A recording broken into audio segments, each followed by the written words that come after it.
Me Tiago, I don't know who's Marco. I just hit this lotto. I'm building.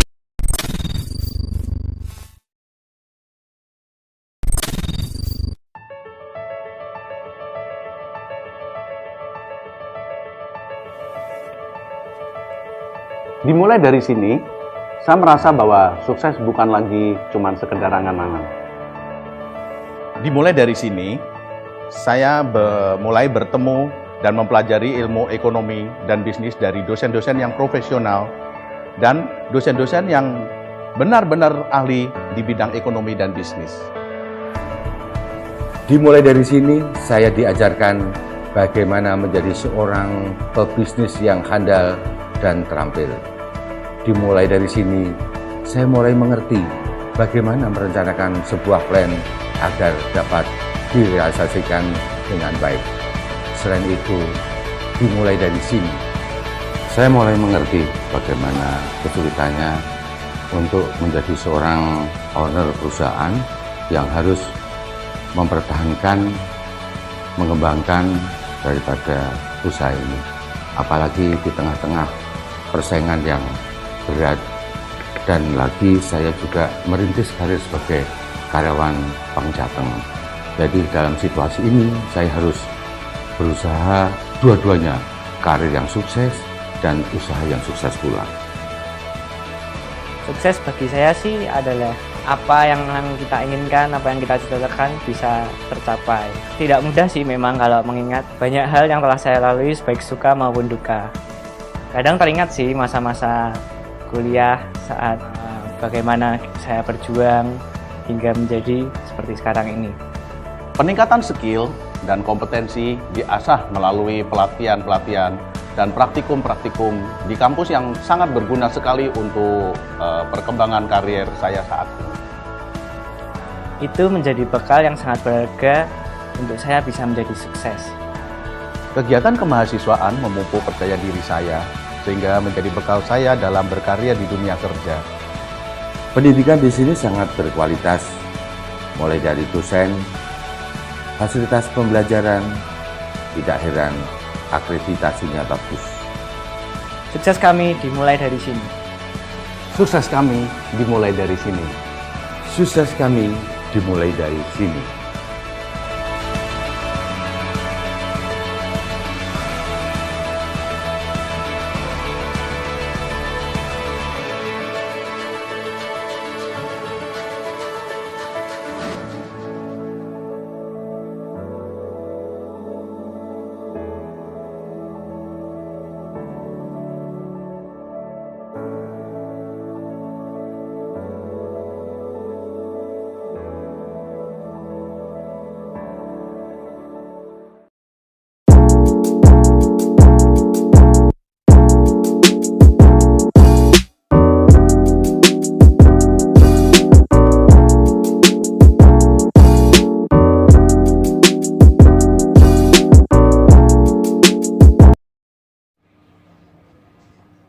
Assalamualaikum warahmatullahi wabarakatuh.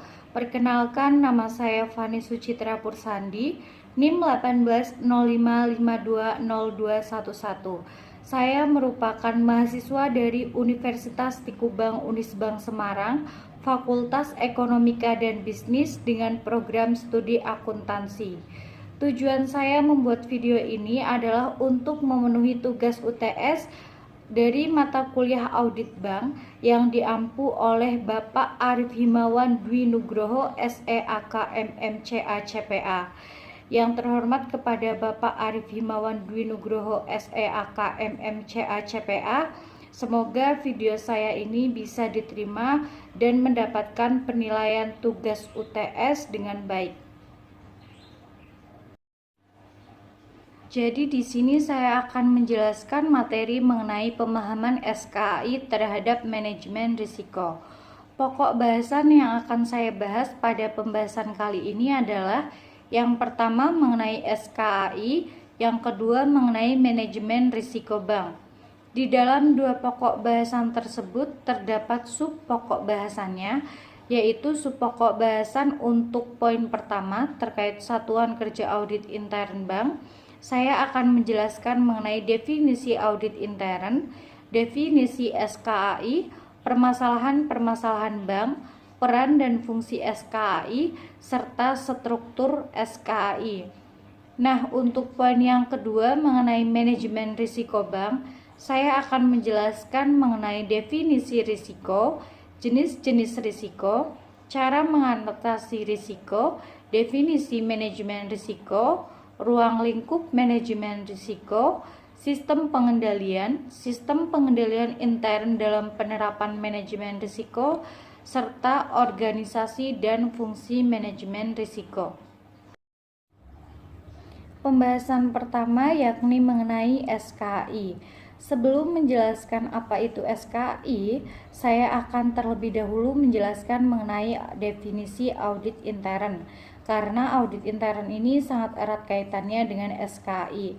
Nah, apa sih audit intern itu? Audit intern adalah kegiatan pemberian keyakinan dan konsultasi yang bersifat independen dan objektif dengan tujuan untuk meningkatkan nilai dan memperbaiki operasional bank melalui pendekatan yang sistematis dengan cara mengevaluasi dan meningkatkan efektivitas manajemen risiko, pengendalian, dan proses tata kelola bank. Jadi, bank wajib memiliki fungsi audit intern sesuai dengan ukuran, karakteristik, dan kompleksitas usaha bank.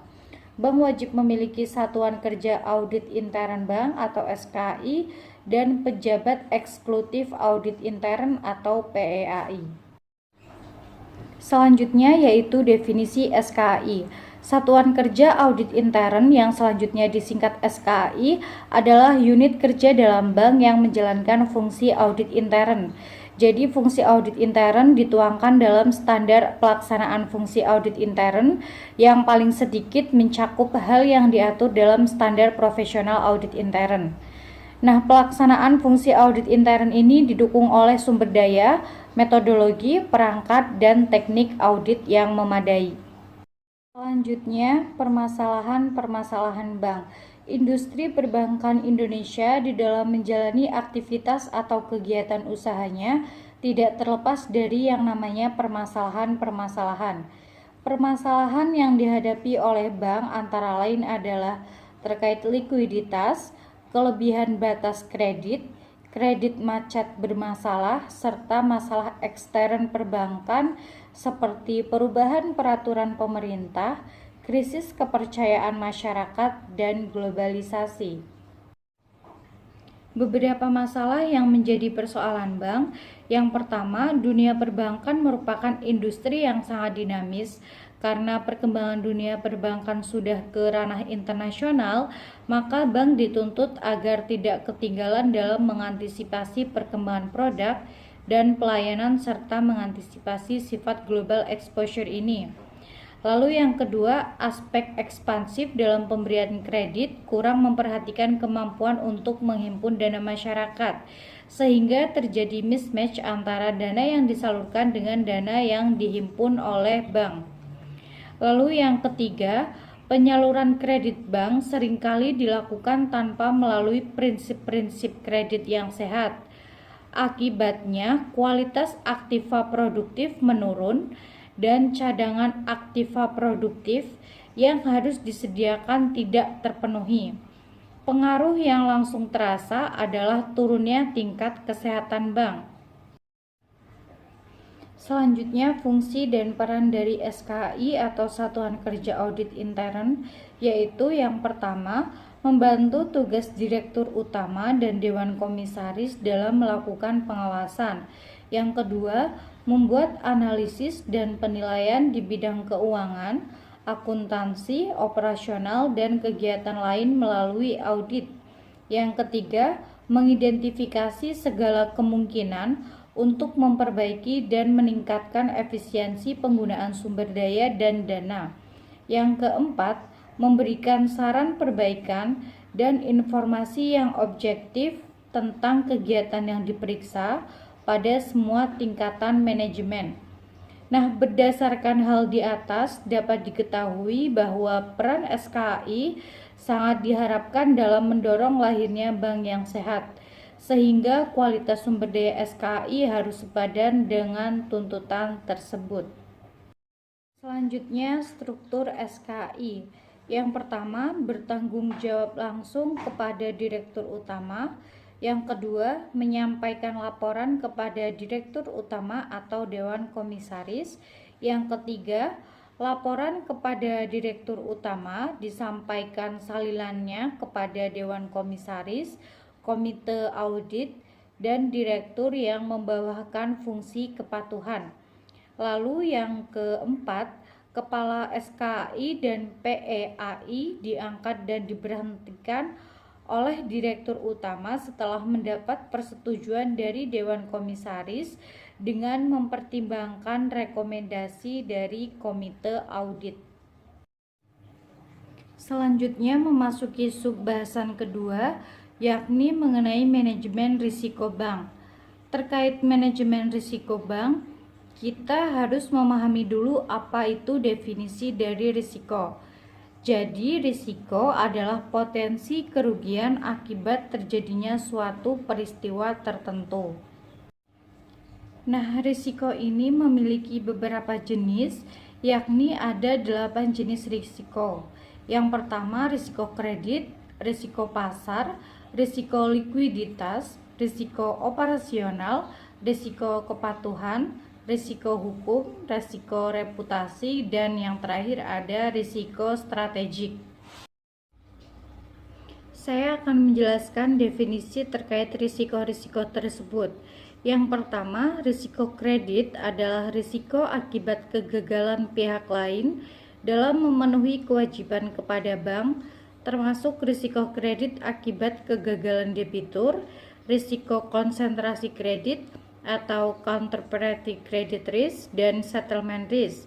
Nah, risiko pasar adalah risiko pada posisi neraca dan rekening administratif termasuk transaksi derivatif akibat perubahan secara keseluruhan dari kondisi pasar termasuk risiko perubahan harga option.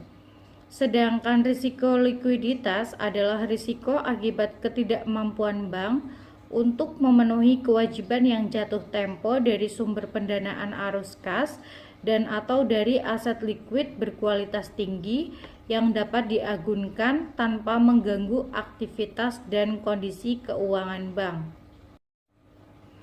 Selanjutnya, risiko operasional adalah risiko akibat ketidakcukupan dan atau tidak berfungsinya proses internal, kesalahan manusia, kegagalan sistem, dan atau adanya kejadian-kejadian eksternal yang mempengaruhi operasional bank.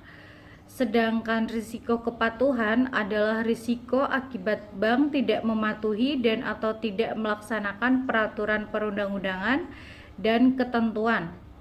Lalu untuk risiko hukum adalah risiko akibat tuntutan hukum dan atau kelemahan aspek yuridis.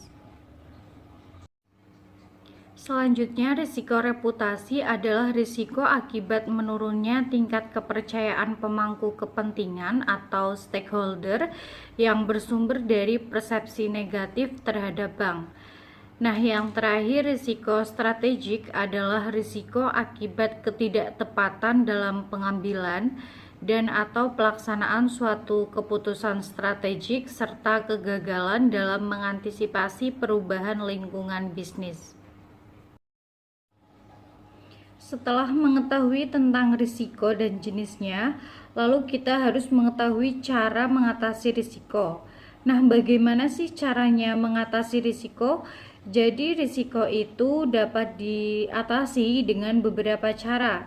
Yang pertama dengan cara mencegah, yang kedua dengan cara menghindari, yang ketiga dengan cara mengalihkan atau membagi, dan yang terakhir dengan cara menerima risiko tersebut. Berbicara mengenai risiko, sudah otomatis kita harus dapat mengatasi risiko tersebut. Cara mengatasi risiko tersebut dapat dilakukan dengan cara memanage risiko tersebut atau dengan melakukan atau menerapkan manajemen risiko. Apa sih manajemen risiko? Nah, manajemen risiko adalah serangkaian metodologi dan prosedur yang digunakan untuk mengidentifikasi, mengukur, memantau, dan mengendalikan risiko yang timbul dari seluruh kegiatan usaha bank. Selanjutnya, saya akan menjelaskan mengenai ruang lingkup manajemen risiko.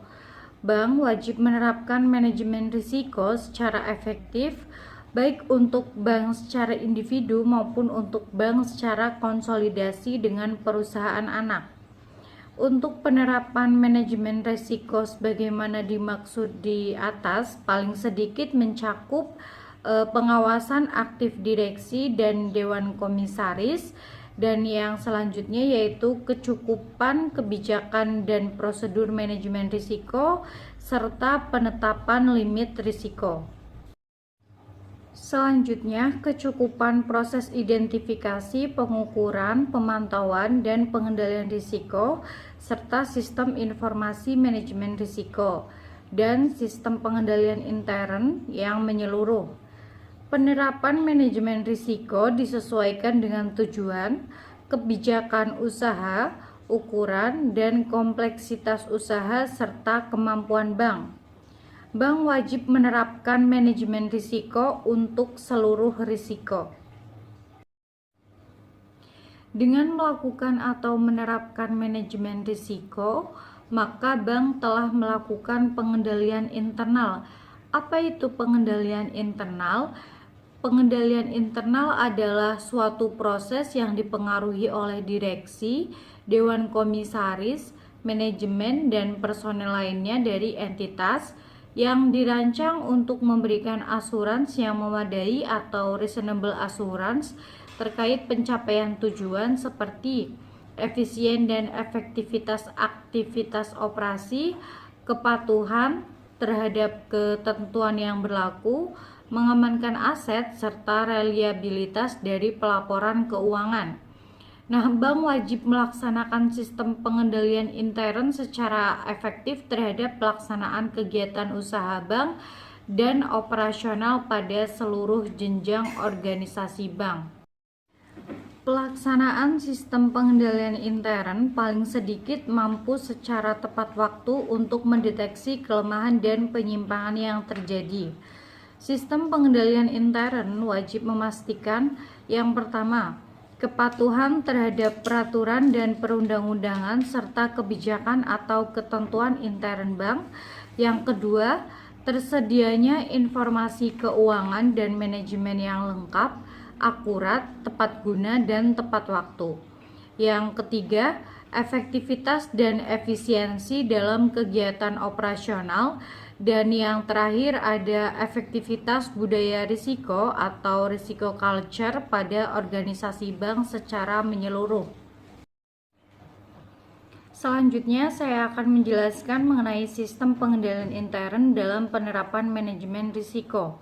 Sistem pengendalian intern dalam penerapan manajemen risiko paling sedikit mencakup kesesuaian sistem pengendalian intern dengan jenis dan tingkat risiko yang melekat pada kegiatan usaha bank. Yang kedua, penetapan wewenang dan tanggung jawab untuk pemantauan kepatuhan kebijakan dan prosedur manajemen risiko, serta penetapan limit risiko. Lalu selanjutnya ada penetapan jalur pelaporan dan pemisahan fungsi yang jelas dari satuan kerja operasional kepada satuan kerja yang melaksanakan fungsi pengendalian. Selanjutnya yaitu mencakup struktur organisasi yang menggambarkan secara jelas kegiatan usaha bank.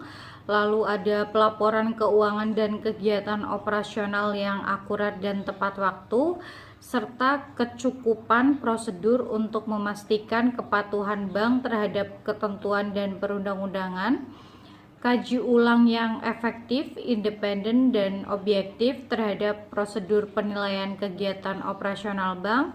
Lalu ada pengujian dan kaji ulang yang memadahi terhadap sistem informasi manajemen risiko. Selanjutnya mencakup dokumentasi secara lengkap dan memadahi terhadap prosedur operasional, cakupan dan temuan audit, serta tanggapan pengurus bank berdasarkan hasil audit. Lalu yang terakhir ada verifikasi dan kaji ulang secara berkala dan berkesinambungan terhadap penanganan kelemahan bank yang bersifat material dan tindakan pengurus bank untuk memperbaiki penyimpangan yang terjadi. Nah, penilaian terhadap sistem pengendalian intern dalam penerapan manajemen risiko wajib dilakukan oleh Satuan Kerja Audit Intern atau SKAI.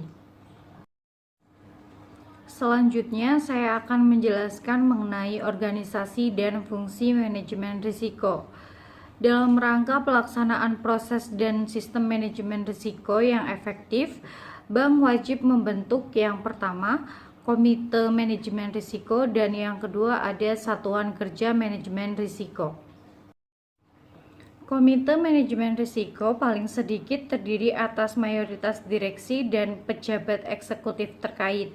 Nah, untuk wewenang dan tanggung jawab Komite Manajemen Risiko adalah memberikan rekomendasi kepada Direktur Utama yang paling sedikit mencakup penyusunan kebijakan, strategi, dan pedoman penerapan manajemen risiko, perbaikan atau penyempurnaan pelaksanaan manajemen risiko berdasarkan hasil evaluasi pelaksanaan manajemen risiko, dan penetapan hal-hal yang terkaitan dengan keputusan bisnis yang menyimpang dari prosedur normal. Selanjutnya mengenai Satuan Kerja Manajemen Risiko. Struktur organisasi Satuan Kerja Manajemen Risiko Bank disesuaikan dengan ukuran dan kompleksitas usaha bank serta risiko yang melekat pada bank. Satuan Kerja Manajemen Risiko harus independen terhadap Satuan Kerja Operasional atau Risk Taking Unit dan terhadap Satuan Kerja yang melaksanakan fungsi pengendalian intern. Satuan Kerja Manajemen Risiko bertanggung jawab langsung kepada Direktur Utama atau Direktur yang ditugaskan secara khusus. Selanjutnya mengenai wewenang dan tanggung jawab Satuan Kerja Manajemen Risiko meliputi pemantauan pelaksanaan strategi manajemen risiko yang telah disetujui oleh direksi, lalu meliputi pemantauan posisi risiko secara keseluruhan atau composite, per jenis risiko dan per jenis aktivitas fungsional, serta melakukan stress testing. Lalu ada kaji ulang secara berkala terhadap proses manajemen risiko, pengkajian usulan aktivitas dan atau produk baru, lalu ada evaluasi terhadap akurasi model dan validitas data yang digunakan untuk mengukur risiko bagi bank yang menggunakan model untuk keperluan intern, lalu memberikan rekomendasi kepada Satuan Kerja Operasional atau Risk Taking Unit dan atau kepada Komite Manajemen Risiko sesuai kewenangan yang dimiliki, dan menyusun dan menyampaikan laporan profil risiko kepada Direktur Utama atau Direktur yang ditugaskan secara khusus dan Komite Manajemen Risiko secara berkala. Selanjutnya saya akan menjelaskan mengenai hubungan Satuan Kerja Operasional. Hubungan Satuan Kerja Operasional dengan Satuan Kerja Manajemen Risiko itu wajib menginformasikan exposure risiko yang melekat pada Satuan Kerja yang bersangkutan kepada Satuan Kerja Manajemen Risiko secara berkala.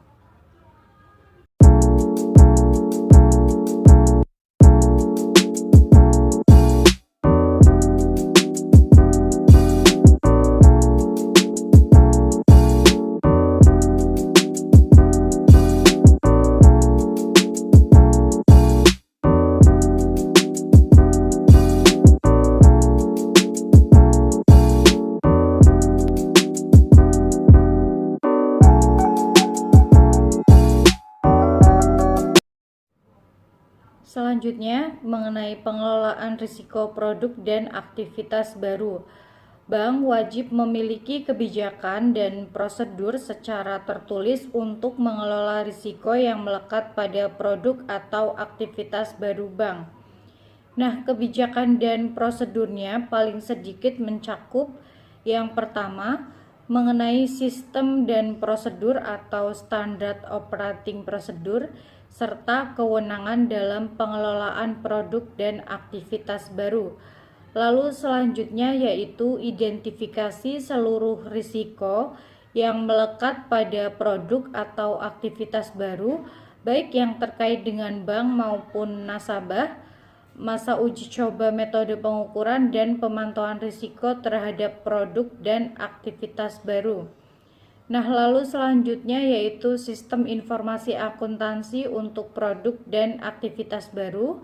Lalu ada analisa aspek hukum untuk produk dan aktivitas baru, serta transparansi informasi kepada nasabah.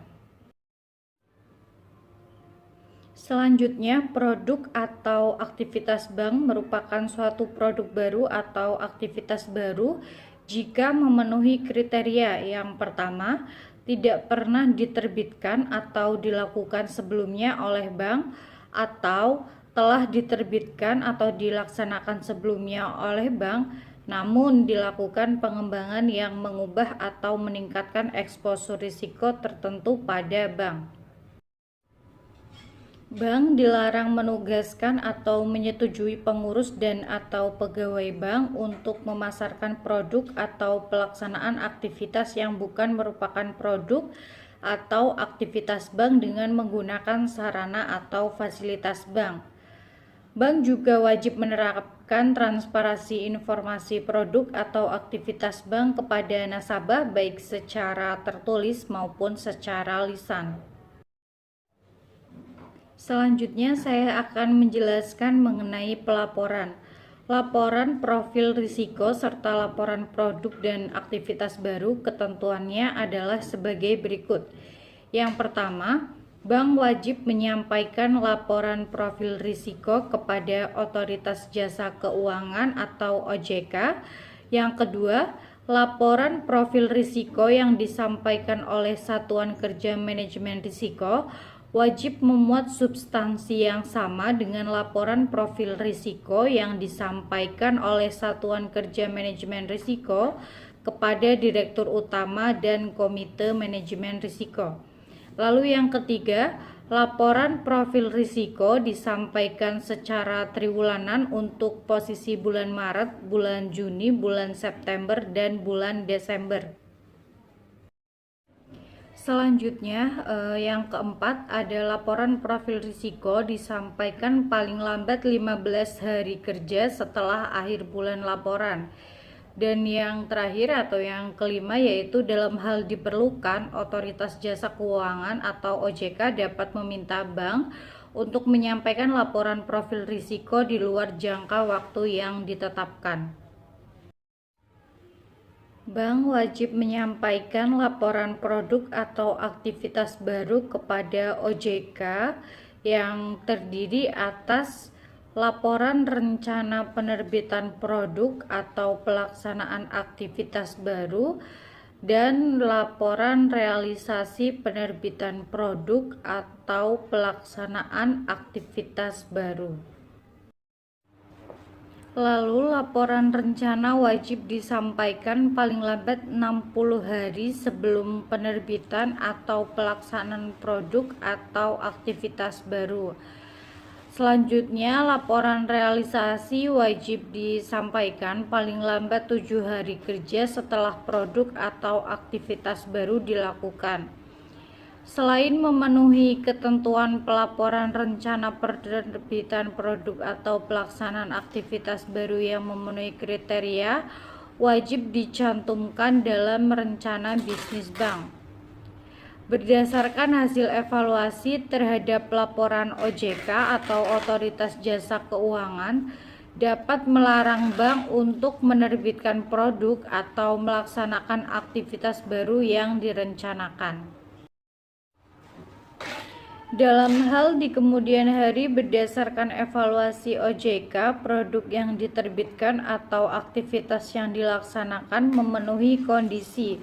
Yang pertama, tidak sesuai dengan rencana penerbitan produk atau aktivitas baru yang dilaporkan kepada OJK atau Otoritas Jasa Keuangan.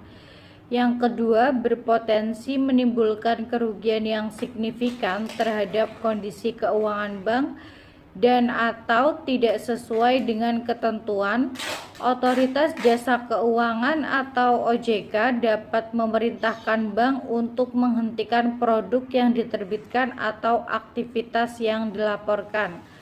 Selanjutnya, laporan rencana dan realisasi atas penerbitan produk atau pelaksanaan aktivitas tertentu diatur secara tersendiri dalam surat edaran OJK atau Otoritas Jasa Keuangan.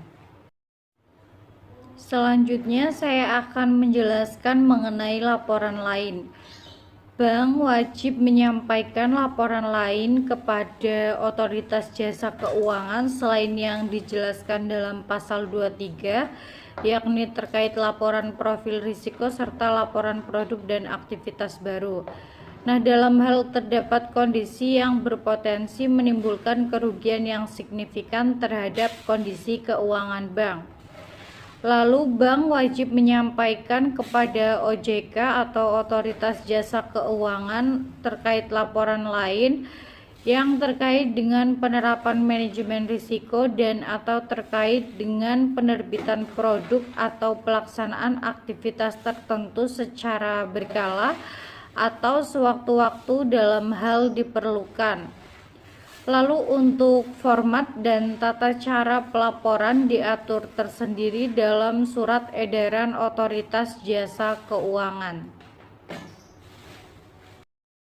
Selanjutnya mengenai batas waktu penyampaian laporan. Bank dianggap terlambat menyampaikan laporan apabila laporan disampaikan melalui batas waktu penyampaian. Selanjutnya terkait alamat penyampaian.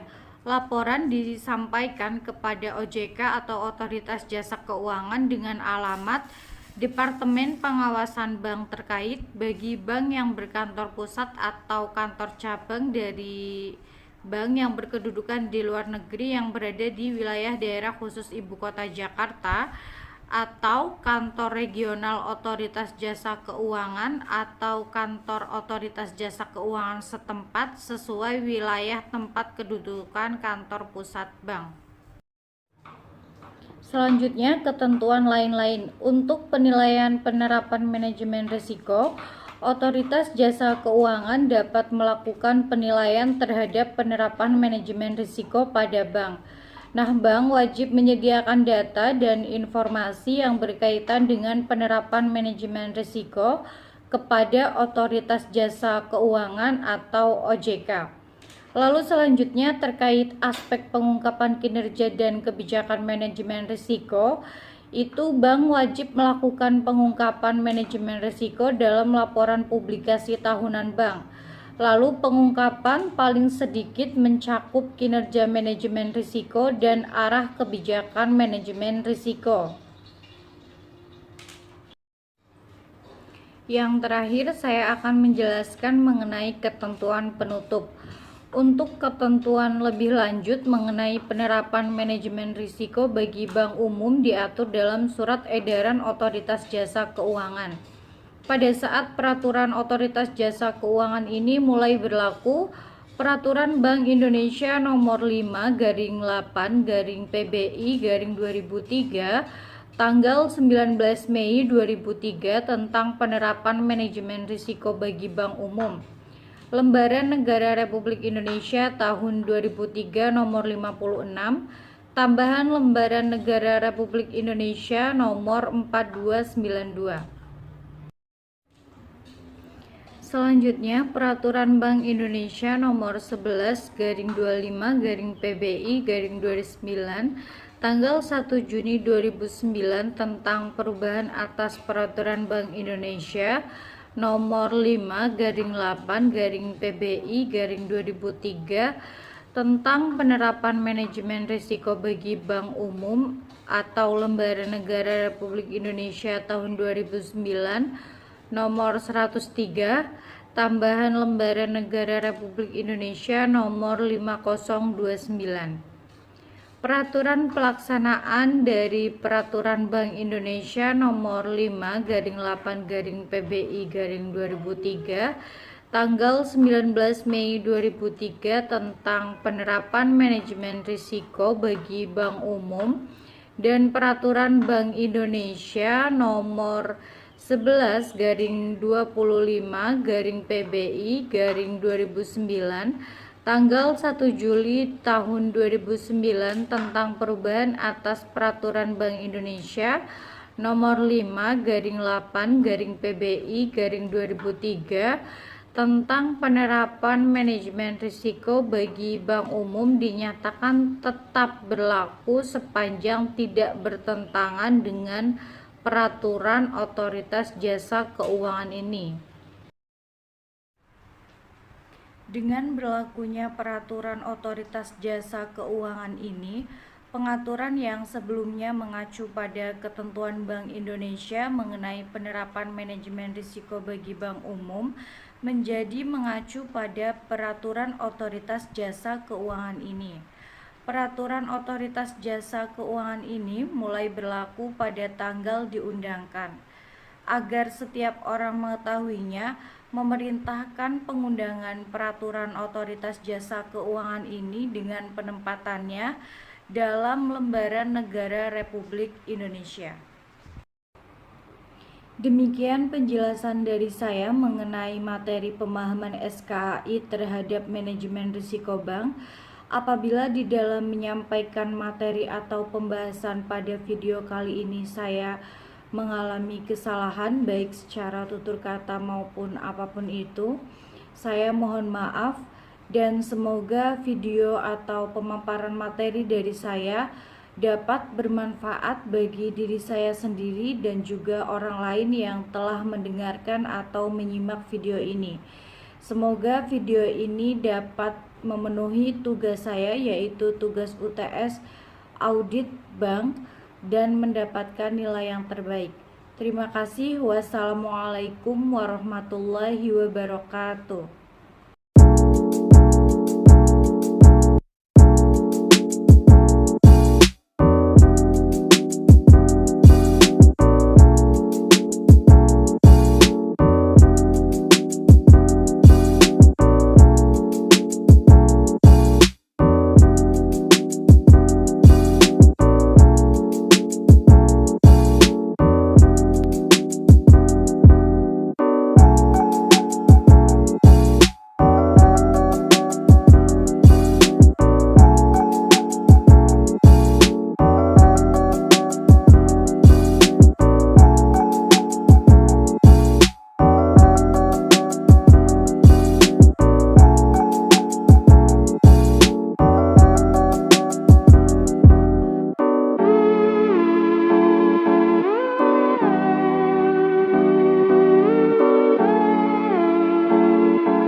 Too tired though, but I think that I lost you. Mama, a party girl, she just want